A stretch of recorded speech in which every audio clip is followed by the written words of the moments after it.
Hello, everyone, and welcome. I'm Teddy Downey, executive editor here at the Capitol Forum, and I'm pleased to be joined by Derek Kravitz, investigative journalist at Consumer Reports. We'll be discussing his recent article, Different Prices for the Same Ride: How Uber and Lyft Use AI to Get More Money Out of You, which examines pricing differences for similar rides, the evolution of upfront pricing, and broader questions surrounding algorithmic pricing and consumer protection. Derek, thank you so much for doing this today. Yeah, thanks, Teddy. So I love this experiment that you did. It just seems incredibly rigorous, thoughtful, well designed. How did you think about doing this and then structuring the investigation the way that you did? Yeah. Um, so we've been doing pricing investigations for about 18 months, and all of them have this cross-civic sort of testing married with investigative journalism, married with policy components to it. CR is a pretty unique organization in that sense. It's 90 years old and has all these different arms to it. And we started with an investigation into Kroger, the grocery chain.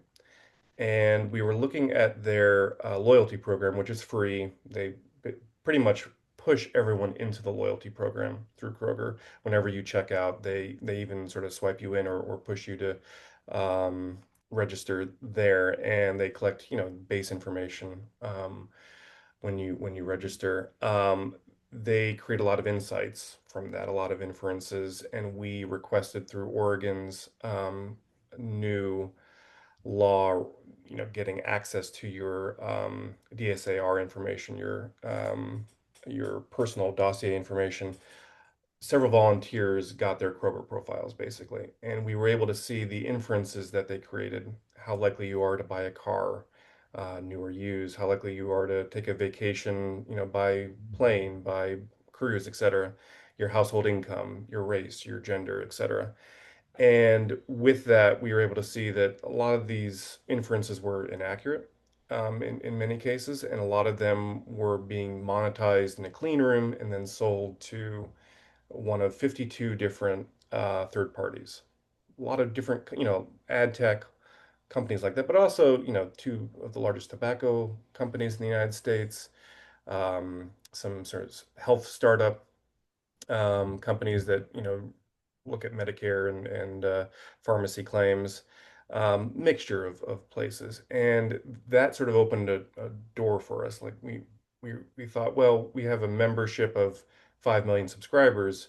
Why don't we leverage some of them to request this type of information, collect it, try to explain it to people with all the caveats and limitations that goes into that, right? And so participatory action research, but with a corporate focus, especially with tech and business and finance.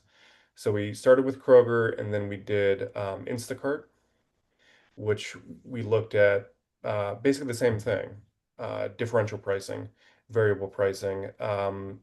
Many of the nation's largest grocery chains, we saw basically a very souped up A/B testing there where like the same, bunch of bananas cost five different prices at the same location at the same time. So we tried to control for as much as we could, but we designed these very tightly controlled experiments across the country with hundreds of volunteers to isolate that. We published that story. They immediately stopped those tests, and a lot of legislation came from that. So we thought, well, this is a worthy area of exploration. Let's look at the pioneer of some of this tech, Uber, and then also Lyft.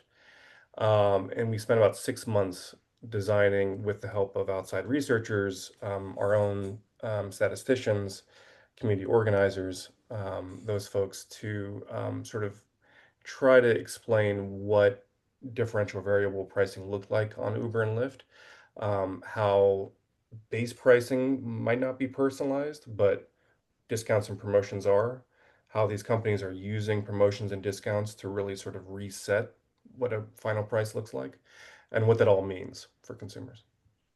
Yeah, so tell us about what you found and what was surprising about it. Yeah.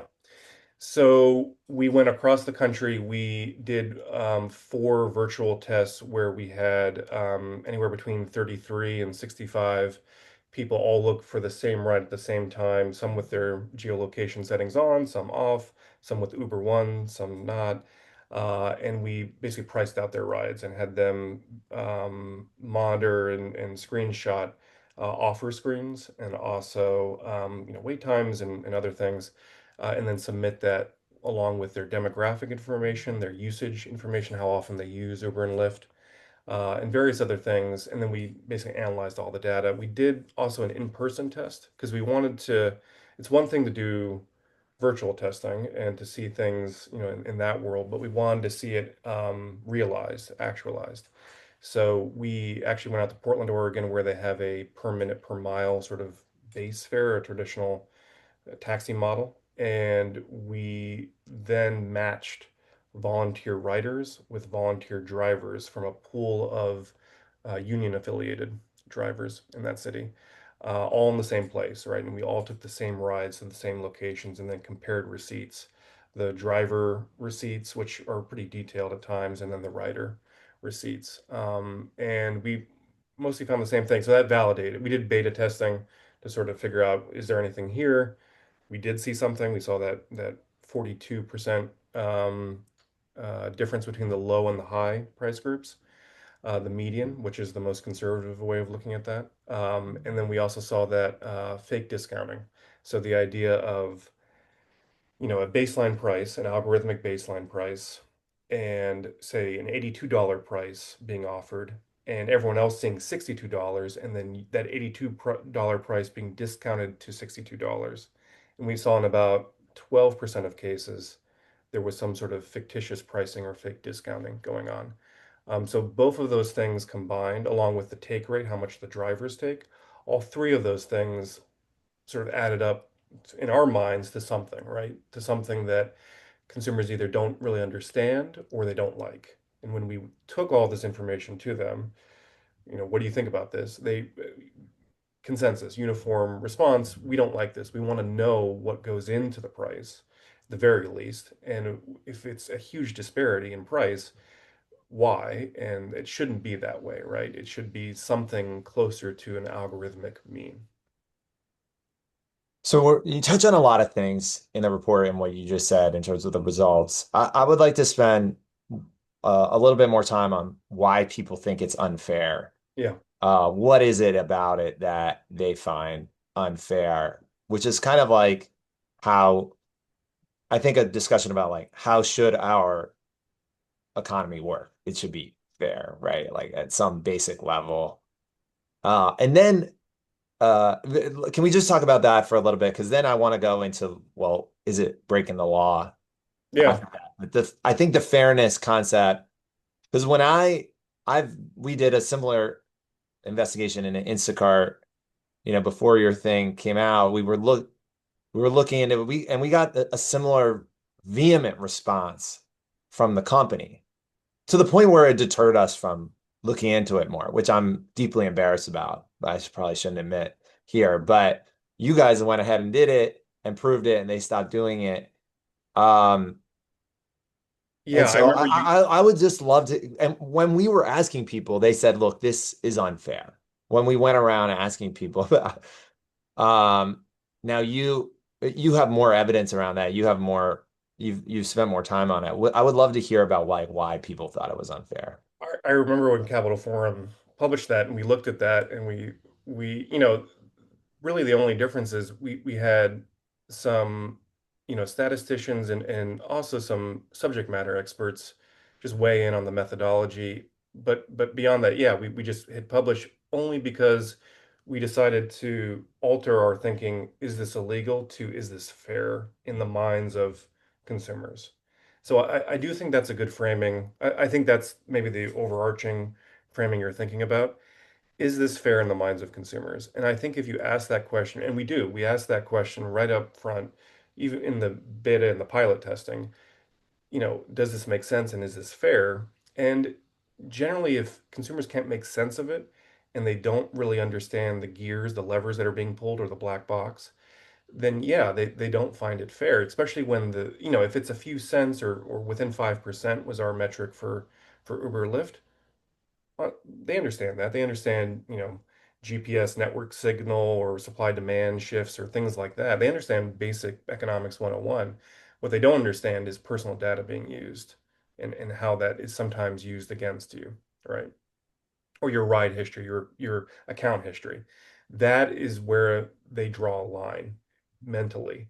And for us, we do also a lot of surveys. So we statistically significant surveys where we poll 2,000, Americans, US adults, and they say the same thing. And that's why we always include that in the stories because it's not just our framing, right? It's what when we ask people, this is what they say.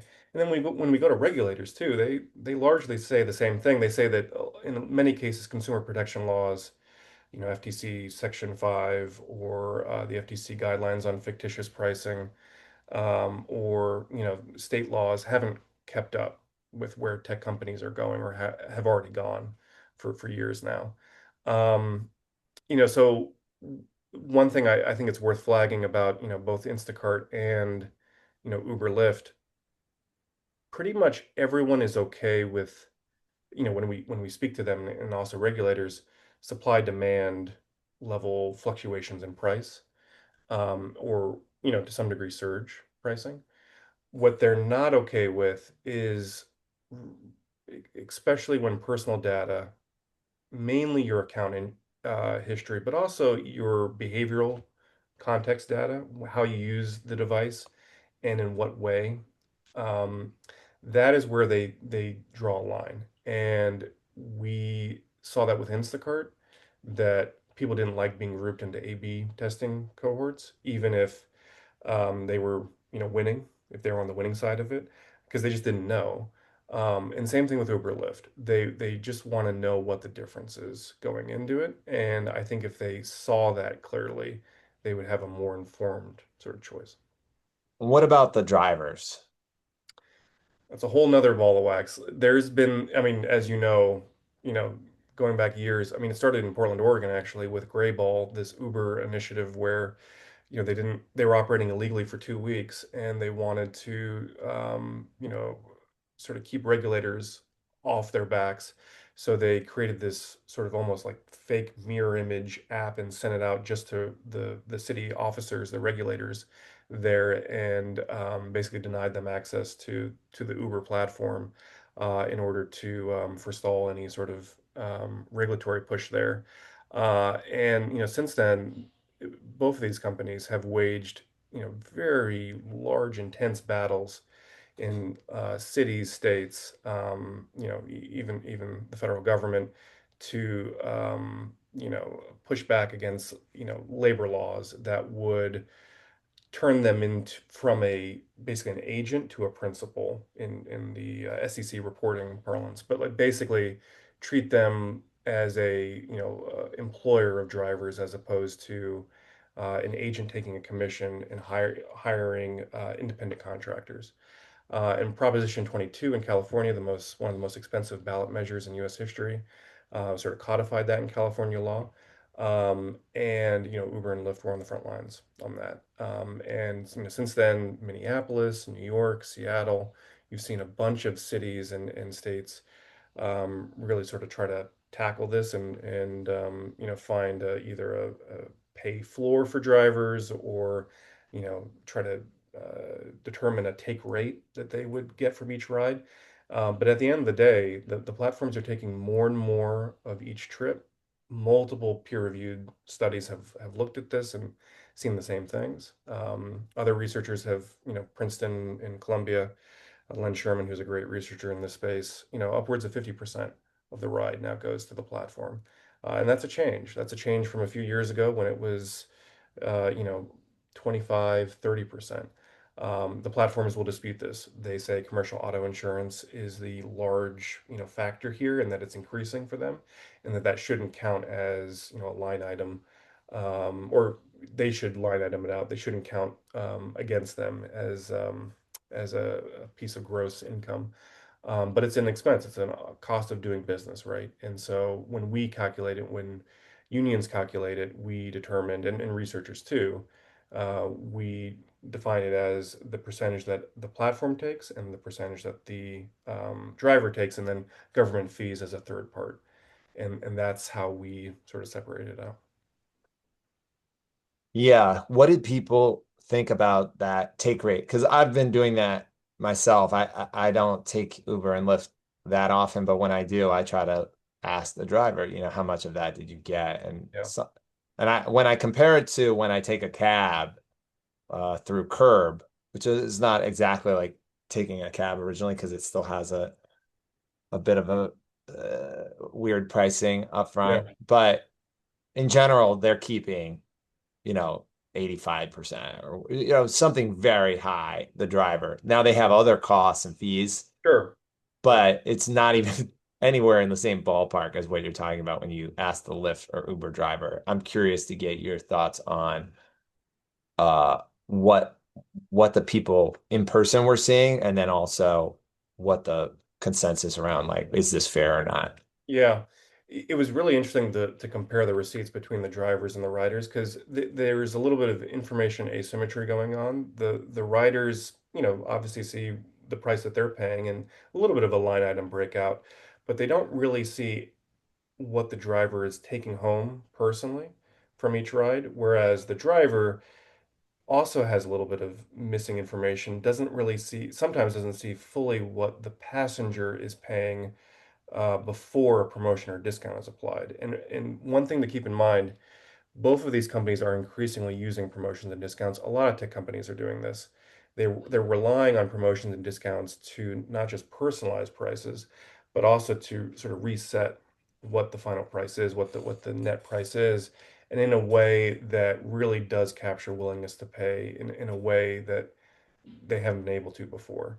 And the margins, I mean, the data speaks for itself. I mean, if you can increase your margins and your sales 2 to 3% or 5 to 6% on either end, I mean, that's a huge plus, right? That's a huge win. So why not? Like, why wouldn't companies do that? But yeah, for the drivers we spoke to and the driver, and when we compared receipts, they are deeply frustrated. They say it's unsustainable that when they first started with Uber, Lyft, 5, 6 years ago in many cases, or even longer, 10 years ago for some people we spoke to, they were taking home, 75% of fares. And they got sign-on bonuses too, and they got, perks, and a lot of these apps are now gamified. So you get, blue tier and gold tier and platinum tier. And it resets every month or every 3 months, and they're gamified too to constantly accept so they can balance the riders and drivers in different locations and make sure that everything is copacetic in terms of supply demand, but also make sure that wait times are low and that our riders aren't frustrated. But also that, if there's a weird ride from, like the example that we got from one driver from Portland to Cannon Beach, which is on the Oregon coast, an hour and a half drive through hilly terrain with, like very little possibility of a return trip from that place back to Portland, that they'll get a driver to do that trip and even, having to eat the cost on the way back. And that's frustrating, right? Like drivers don't want that, obviously, for many different reasons. So they're finding themselves working longer hours, making less pay. They just find it unsustainable, and their eyes are set to Waymo and AVs and them coming up and basically taking their jobs and making them obsolete. And they think that this industry will not exist for them in a few years.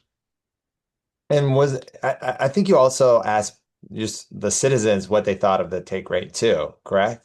Yeah, no, writers are like, they empathetic people, right? I mean, they want, they when they pay a $30 fare, in their minds, a lot of people think, oh, $20 goes to the driver, right? Or 25, maybe the cut for the company is $5 or $10.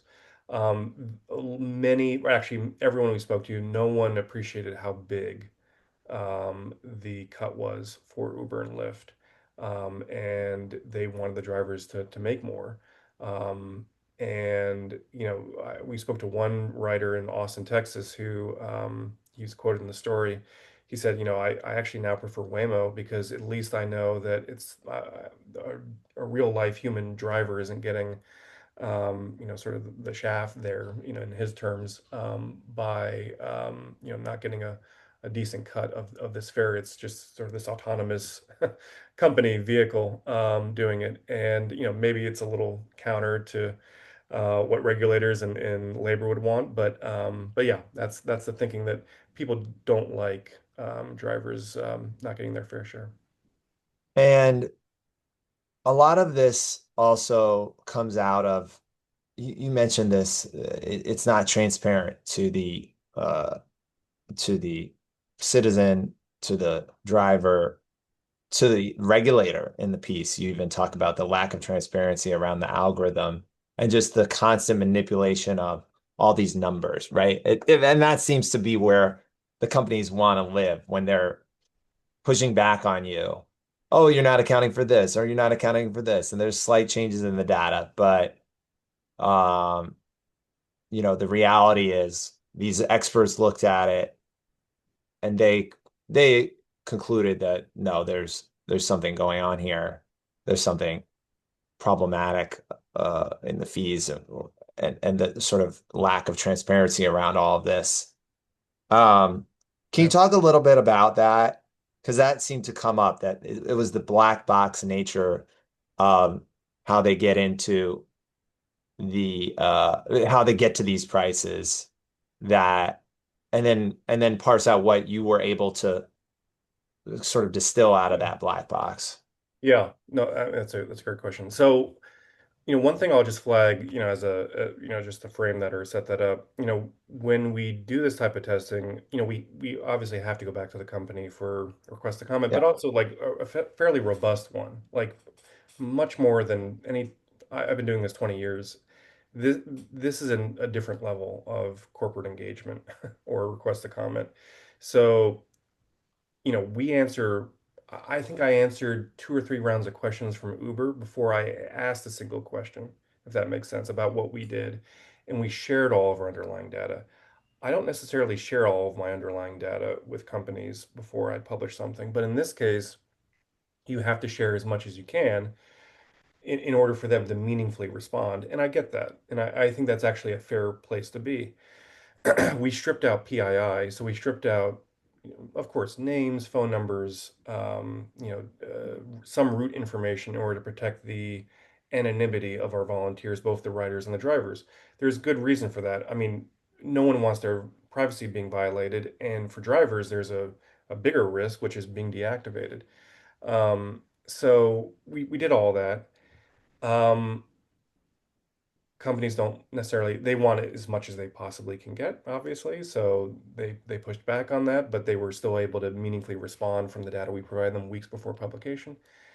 After publication, Uber was able to use what I presume to be God view to reverse engineer everything and to re-identify all of our volunteers. And yeah, there's a little clarification on our story that notes this. They were able to point to, a handful of user error issues that we now subsequently pulled out of the story. And they, you know, for the virtual testing, these were not executed transactions. So there were not receipts to go on, right? They were able to see your behavior, your usage, your keystrokes, your what you viewed as opposed to actually purchased or executed. And they were able to reverse engineer all of that for all 174 volunteers. So all that's to say, these come and Instacart did a similar thing when we went to them. And it sort of blew our mind. I mean, we instinctually, and when you do tech reporting and you look at patents, you know this. You know they have this capability. You see the extreme, and when you talk to engineers, including Uber's former chief economics guy, they all say the same thing. They have this capability, but to see this in action, I mean, the level of granular detail that they can pull out of rides and then then group and insights from really small groups of customers is extraordinary. The tech is extraordinary.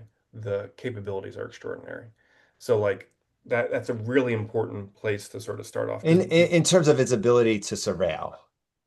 yes, like and it's not really surveil. It's just I mean God view is probably the best way of describing that's a tech term of art, but they all have this and but some of them employ it in ways that I mean, they have R&D teams made up of some of the brightest minds to come out of, Ivy League institutions in the last like 5 years. Like they hoover up really, really smart people to do this type of work. And when you see it in action, at times mind blowing. So I say all this because then when companies respond, they typically say some variation of well, we don't calculate it that way, or we don't see it that way, or that's illegal under consumer protection law.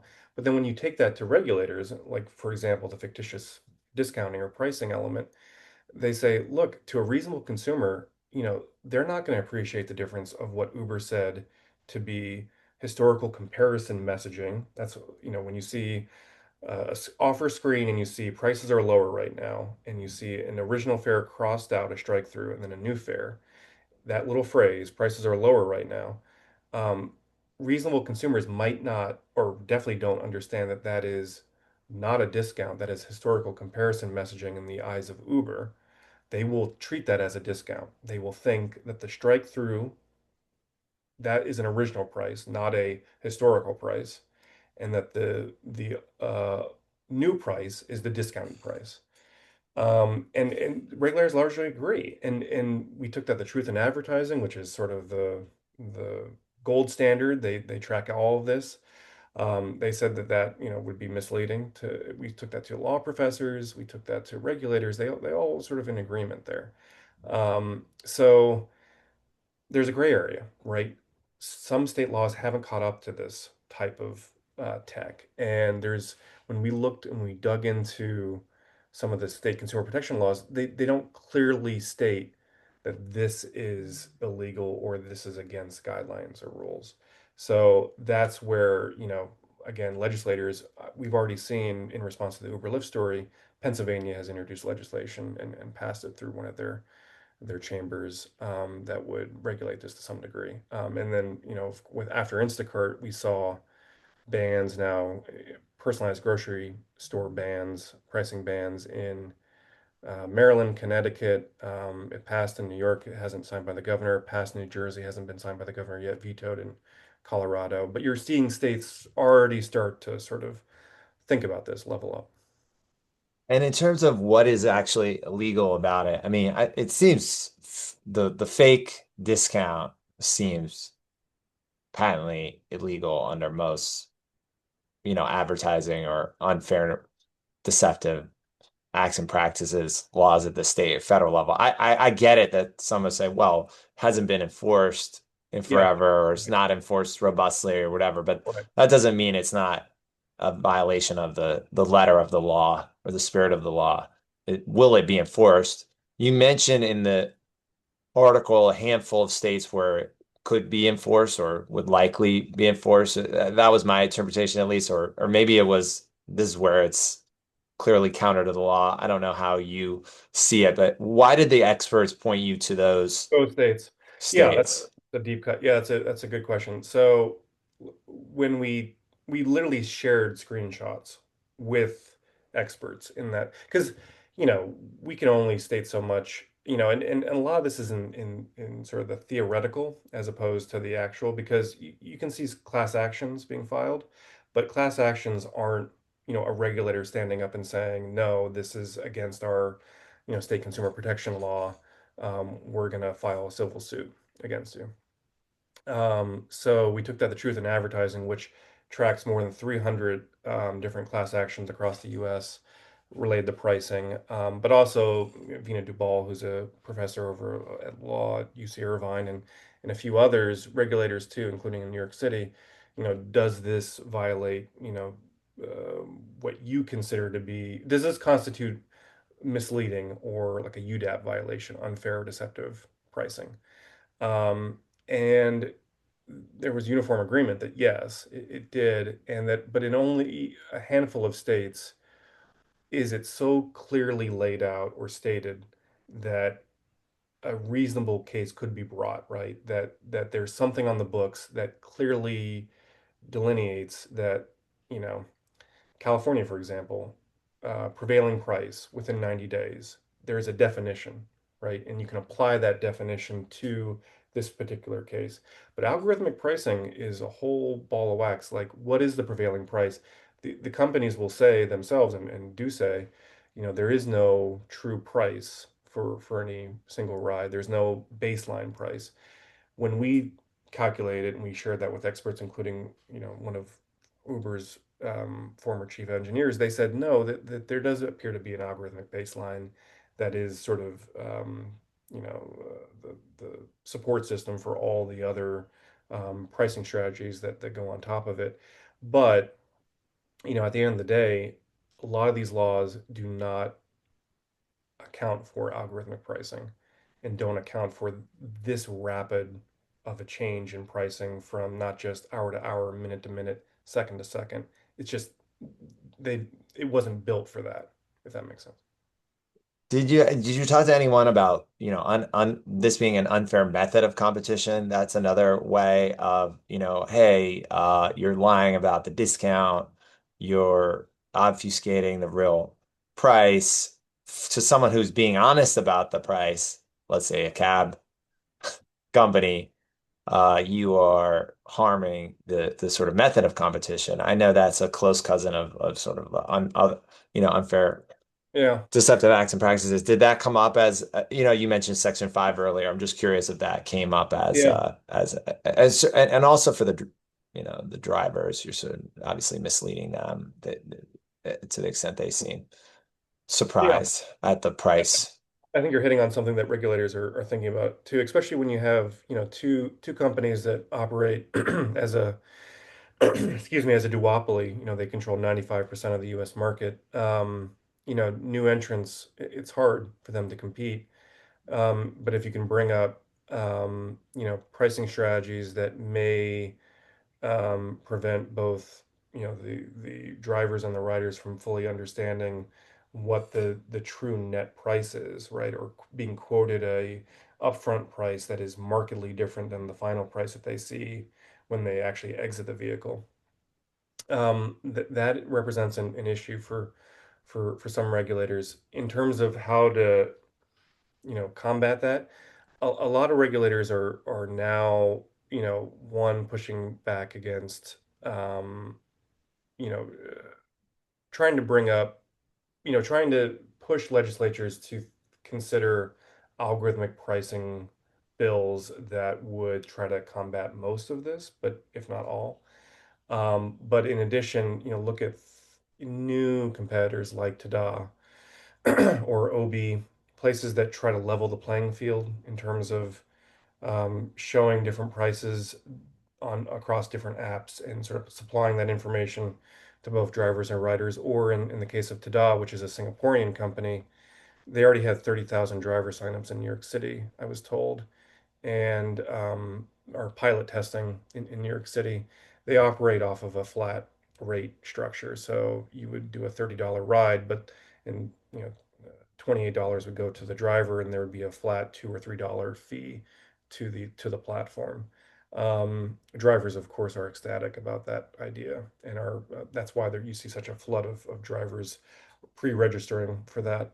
And they're been licensed by TLC in New York City, unlike Empower, which is operating illegally. So all that's to say that there is sort of a groundswell of sort of action on both sides there. It sounds like the laws and regulations that we had when there were taxis, which is pretty interesting. Yeah. Now, I want to, if we have any listener questions, please submit them either in the chat app or the Q&A. We'll get to them shortly. So you mentioned the reaction from policymakers to both the Instacart and the Uber and Lyft reports. Can you talk a little bit more about that and like what kind of response and outreach and activity you're seeing around this type of journalism? Because to me, Yeah. that is some of the most fulfilling type of reporting. It's when someone not only acknowledges that you did something, but wants to come up with a solution. Yeah, and from my vantage point, like it's really the data is like terribly interesting and the work we do and the result, but like in terms of solutions, I'm sometimes lost. There are a lot of different, policy ideas that, I can quote and refer to, but in terms of dreaming up the big picture, it's fascinating to see how different states are responding. In short, Maryland was the first state to pass a algorithmic pricing ban for grocery stores. But when we did a follow-up story on it.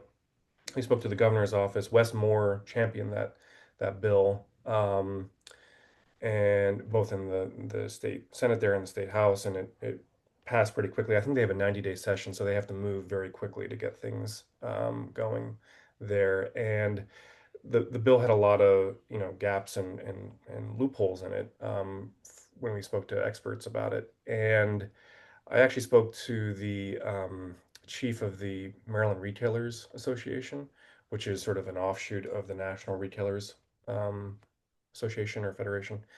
And she was extremely candid and sort of walked me through sort of how they um, got to the end product bill.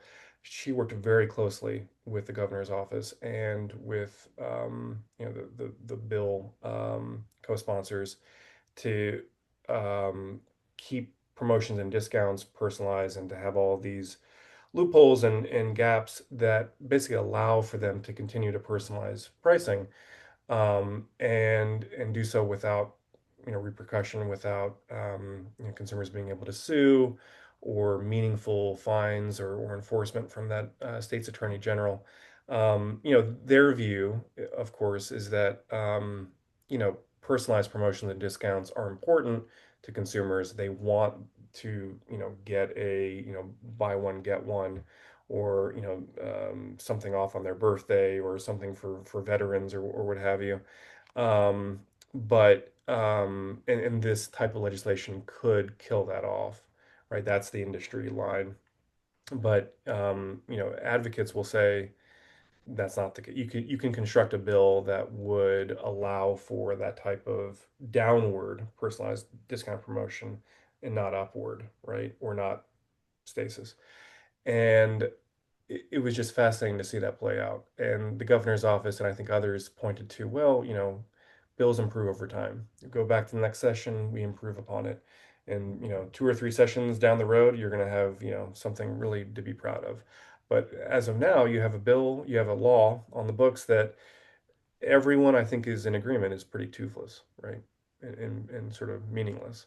So that's just how it plays out sometimes. And then you're seeing other states now take some of those lessons and Yeah, do you have any examples where the governor is not like corrupt or whatever? It sounded well, pretty underhanded how yeah, it to played be out clear, there. Yeah. I don't think Wes Moore was corrupt or anything. But I do think that office made a calculation, made a choice, right? That we want something to be passed. This is a priority for us, but we want it to actually pass. We want to see it come Isn't to it be. worse though to pass something that doesn't work? Because then Yeah, you'd be that's a like, "Ooh, very it didn't work." I mean, that doesn't that seems like yeah. We spoke it's to a just a very sponsor. cynical. It's not a Yeah, solution. They knew it wasn't going to work. They knew it wasn't a solution. They knew it was industry friendly. Like the whole point is you would be stopping the conduct that is otherwise illegal. Seems so the devil's very advocate. perverse. Yeah, Yeah. so the devil's advocate point, and what co-sponsors and others brought up is, well, this presents a line in the sand, right? So we can at least point to this as being the first line in the sand, right? And then we will, improve upon it. Yeah. But I hear your point. So, in other states, New Jersey, for example, very strong bill there that the governor had indicated even before the bill passed their chambers. Mikey Sherrill indicated that she would sign. And basically tries to account for all of these, loopholes and gaps that, because algorithmic pricing is so complex at times, because prices can shift so quickly intraday, within minutes, within seconds, it tries to account for that, and also tries to protect promotions and discounts, but again, downward, right? Not upward. Um, Companies and tech companies will argue, well, there is no true price. And then regulators will say, well, there should be a true price, right? There should be sort of a baseline price that people sort of expect when they're shopping for things. Because otherwise, how do you make an informed choice, right? Companies will push back, say comparison shop. So there's a lot of different arguments to all this. But you are starting to see states like, again, Connecticut, New Jersey, New York take a stronger approach. And your investigations have seemed to go along with, in line with Consumer Reports track record, I think, pocketbook issue. Really where, you're looking at, hey, we have an affordability crisis. Where is my where are these prices going up, the margins going up, the personalized pricing going up, the algorithms extracting more from the citizen where it really hurts, right? Some Right. people take a lot of Ubers, a lot of Lyfts. Some people, obviously, everyone eats. Um, what other, we've done an investigation into algorithmic price fixing in a host of areas, including gas station pricing. Are there other areas that you think are ripe for investigation that you are going to look into, or that you see, hey, these are some other areas where there is a lot of algorithmic pricing going on where it really is a pocketbook issue? We have a project list that probably is unsurprising to you in Capital Forum because you do similar work, but we have 50 companies on a list where, in areas where we would like to dig into, and just not enough resources and time to do it. And it is such a rich area to focus on. And, that's, I mean, both a gift, in terms of the journalism part, but also just speaks to, you know, our e-commerce and tech and how it's sort of invaded our lives, our financial lives day to day. Um, just a few examples. I mean, when you think about Food and Environment Reporting Network and The Guardian we partner with them on Kroger, and they do great work. They've been looking at beef prices and that industry, including meat packers, in a way that I think is thoughtful and nuanced. But yeah, separate from that, I mean, you also see food delivery come up quite a bit, as an area that, you do see a lot of algorithmic pricing and personalized pricing going on. Buy now, pay later is an area that, I think people are starting to now appreciate as it becomes a bigger part of, again, our loan sort of system, and how people buy a certain type of big ticket items, not just a Peloton from a few years ago, but increasingly like furniture and things like that. And so, those companies use a pretty sophisticated algorithms to set prices. A firm wants to become the new FICO score. Their CEO is very on record saying, how many variables they use to help set those loan APR terms. And each when you put in your information to get a firm um, loan term, it'll differ from person to person, right? Down to, a few decimal points. So it's all to say that, these things are everywhere. When you look at earned wage access or payday cash advance apps, Dave, for example, or others. This is an area that the CFPB was really looking at, closely before the current administration. And I mean, they've moved away from a tip model and now to a model where, it's a percentage of fee for what you borrow. But if you're borrowing really low amounts, $25, and you're paying $5 on that, and you have to repay it in 2 weeks, it's a really high APR, right, under California's definition. And tech companies don't like those definitions, right? So they want to. So there's just a ton. It's the short answer. There's a ton of different things to look at, And the question is to your larger point, what's hurting people the most, right? How are consumers get impacted the most by these pricing strategies? Got a quick question here from the audience. What do you think of the argument that laws that allow protections on discounts will just lead to baseline pricing being inflated and then discounts being applied selectively, kind of like we see argued with PBMs leading to drug price increases so they can tell their clients they negotiated a discount? Very good, deep question there. And the PBMs, I think not just us, Capital Forum, but New York Times has done some great work on PBMs and this issue. In particular, yeah, this is a problem, right? This is something that you could see a pivot towards. I mean, you've already seen, with personalized promotions and discounts becoming a greater share of, overall pricing.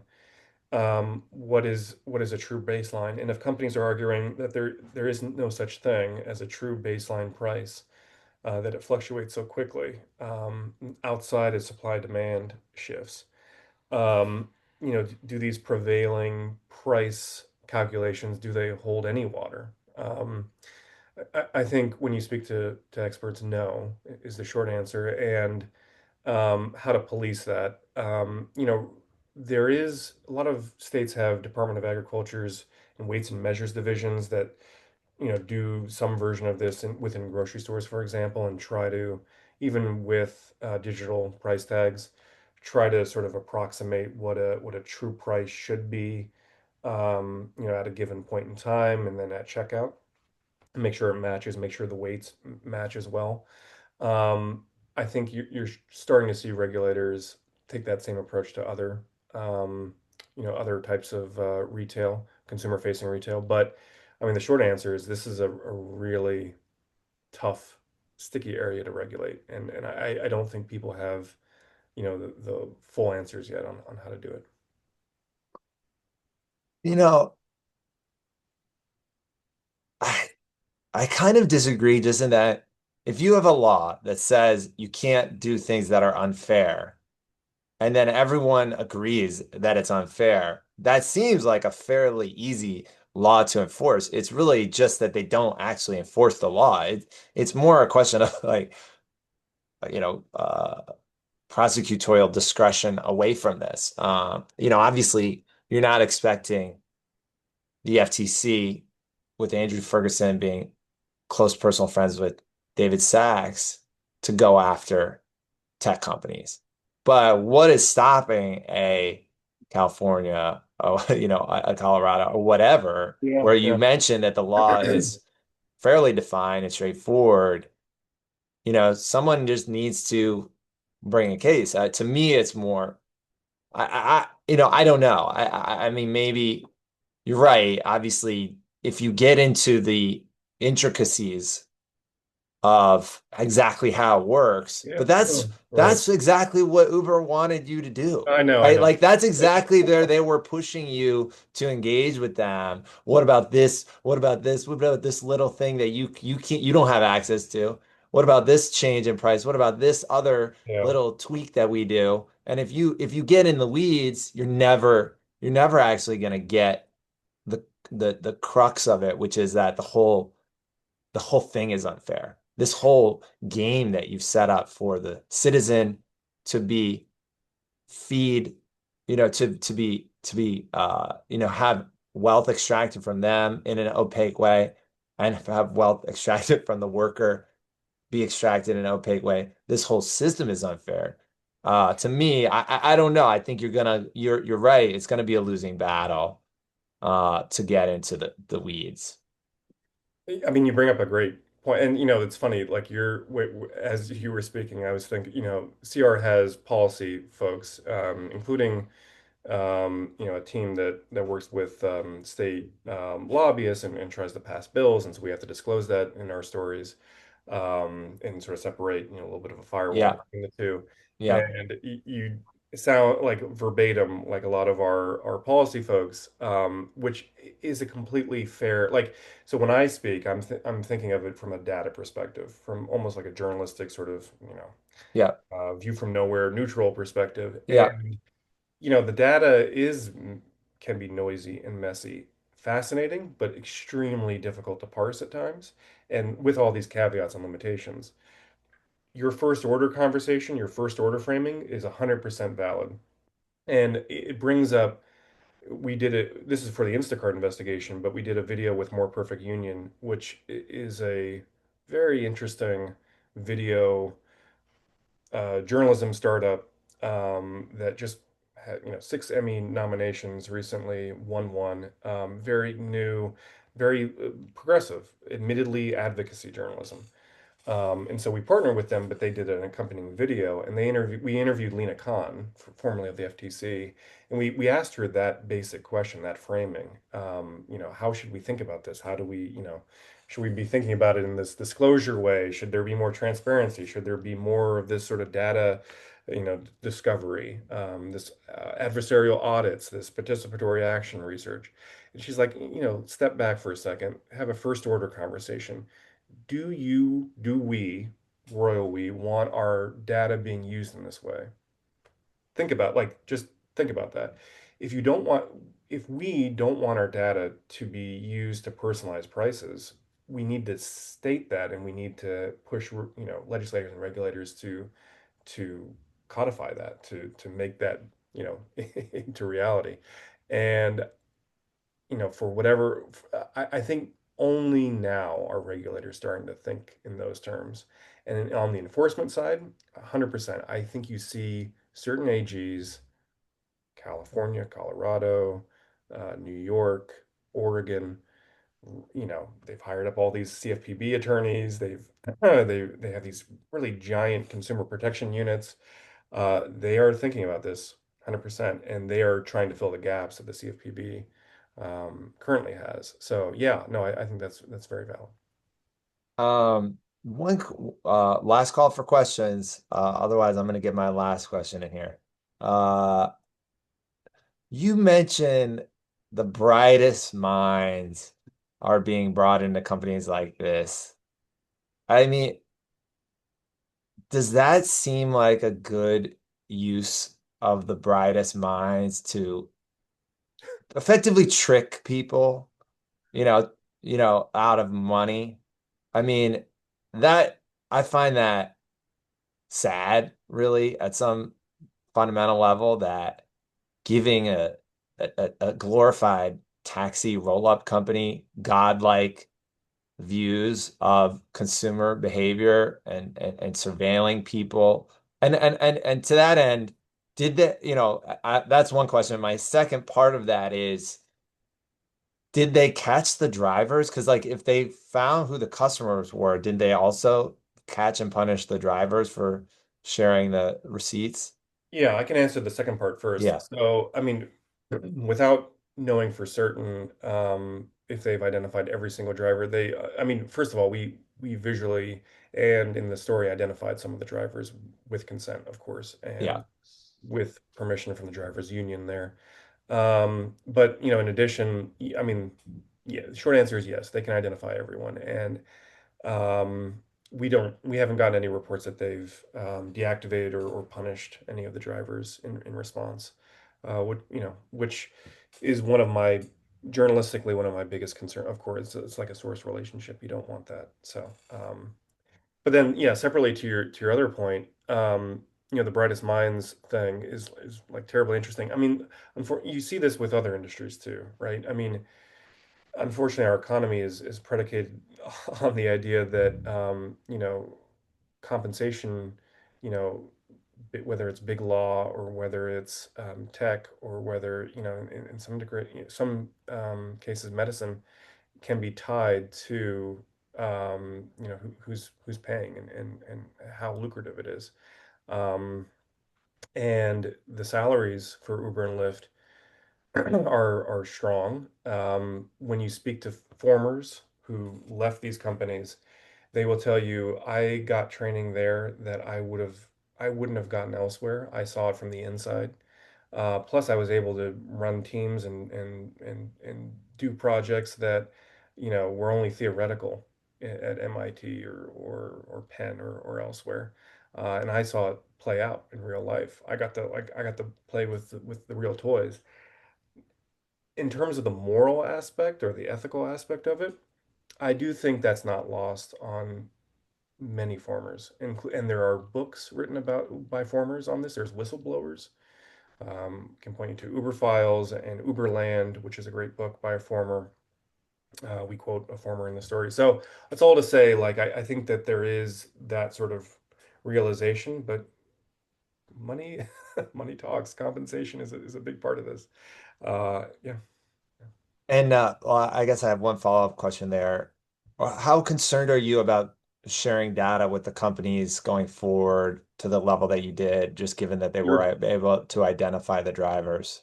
Yeah, I think you've honed in on the my biggest sensitivity there. Yeah, like it's this huge balancing act, right? You want to be fair to companies. You want to give them a meaningful opportunity to respond. You want them to actually give you substantive answers. To have a company shut down and not engage actually is a disservice to the reader, to the audience. You want to have in essence, a meaningful debate of ideas and also of the data itself. You want room for interpretation. You want a full, that's why we publish a GitHub data repository with the underlying data and a full methodology and all of that. But if companies can go ahead and reverse engineer everything, and I have to explain to our volunteers that this happened to them, I don't know. It's not an enviable position to be in. So it's hard. It's hard being a journalist for many reasons, and now that's just an added one. Yeah. Yeah, I mean, it kind of goes to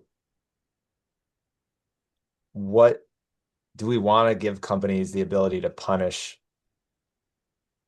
people for being honest, right? For telling the truth, for doing journalism, or talking to journalists. It's scary. It's pretty scary, to be honest. But Derek, you've done incredible work as always. As being a fan of you over the years, and I can't thank you enough for doing this. This was a really great conversation. Well, thank you, Teddy. Really appreciate it, and thanks everyone for joining in. Yeah, thanks to everyone for joining us today. This concludes the call. Bye bye.